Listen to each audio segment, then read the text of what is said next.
And this is why Nagumo is my favorite character. Bloody Nerdigans, this is the one and only Packer Girl 89, and today's Manga Nerdigan live reaction video is going to be for Sakamoto Days chapter 78. So before I get into this recap and live reaction, let me just remind you to hit that like, share, and subscribe buttons. And because of course this channel, let alone this video, are not sponsored, and we ain't sponsored by Shueisha, and we ain't sponsored by Manga Plus, and no, we ain't sponsored by Viz, and considering how much I promote Manga Plus on this channel, kind of surprising, right?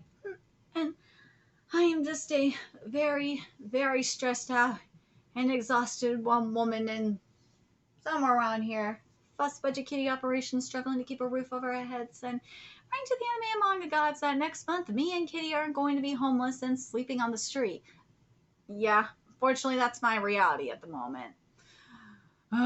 But if you love what we're doing and want to help keep this operation alive and kicking so we can keep bringing you more anime and manga content, whether it be news, analysis, or live reactions like this one, feel free to hit up our Cash App and PayPal. Links are in the description box below. So, I swear to God, I love Nagumo so goddamn much. But last chapter, we also found out that the cult of Slur is gaining traction up at the university. The indoctrination is happening up at the university. And let's be real, that's where usually indoctrination happens, is at universities. It's been happening throughout history, especially recent history, and I'm talking back as like far back as like at least the 60s. That's when indoctrination has really been going down at the universities. But then we got Slur's assassins coming after the order, and Nagumo's just having a goddamn blast. I love Nagumo so fucking much. Anyway, there's more that we gotta be fighting. So let's get to chapter 78 to see what's in store for us this week. And this chapter is titled Banished. There's more? Of course there's more. Dude, first of all, Suzuki, that gun looks fucking amazing. I have to point this out because I've seen some shitty ass looking guns in manga, but this one looks amazing. Holy shit, the photorealism happening on that gun. Oh my god. Gorgeous. But dude's blocking him with a knife. This is getting annoying. Huh? Hey, let go. Come here a sec. Be my shield. He just bit him out with a knife. Damn it, I can't get a shot. Works as a nice sunshade too. Exactly. Woo. Oh, die. You like it up there, don't you? The wind feels so good. Oh, I love you, my sweet baby. He's like the adorable husbando. I love him. I love him. I mean, how can't you? Look at him. He's on the roof. Shoot him. He's like, nope. Rerouting the GPS. Arriving at destination. Hey, I'm back. Why are you making that face? Trying to act cool. Trying to act cool. Go. Hey, he doesn't need to act cool. He is cool.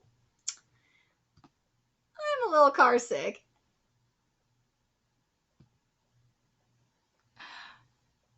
Can you blame him? Hey now, mind if I recline the seat? Why don't you drive then? So, who are those guys? Well, I saw an X on the guy's collar, but their style seems kind of flashy for Slur. Yeah, it doesn't quite fit. Huh? Uh-oh. Oh, shit. Dude, they just jumped out of the car and fucking them up. Dude, Nagumo, like...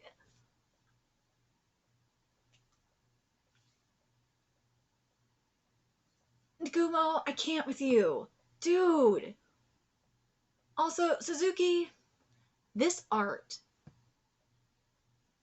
Anime I'm sorry, let me correct myself. Modern anime could never. This is why anime is in a dark age. There's many reasons why anime is in a dark age, but this is one of them. One of the many reasons why anime is in a dark age and manga is in a golden age. And, well, let's be real, Murata has started both the modern manga renaissances, because there was the first one back in like 2018 and the second one that started recently. But I digress. One of the many reasons why we're in a manga renaissance right now is because of the fluidity, the beautiful movement. It's like butter. Whereas anime, it's stiff as a motherfucker right now. It's horrible. This is... I wish we would get this in anime. Unfortunately, we're not. Well, in most anime. Excuse me. There are exceptions. Well, you know what? Not as good as this. Not sorry. There's fluidity in anime, but it's not as good as shit like this, or One Punch Man, or Dan to Dan, or Record of Ragnarok. There. I amended my statement to make it more accurate, but look at my boy Nagumo go. Ooh! It's you! What? What? Mr. Shishiba, why do you leave me behind? Oh, bitch is mad! 3 active members of the Order, that's too many. Crap, what do I do with this? You sure bought a lot of stuff. I figured I could expense it. Here's the receipt. Can I have a snack? Absolutely not. Why did you leave me behind, Mr. Shishiba? Nagumo said to go. Liar! Don't blame it on him. Wait, do we really have time for this? Right? Who was that guy? Oh, you never met him, huh? That was, Mr. Yotsumura, our senpai. He's a former member of the Order who was banished from the JAA. So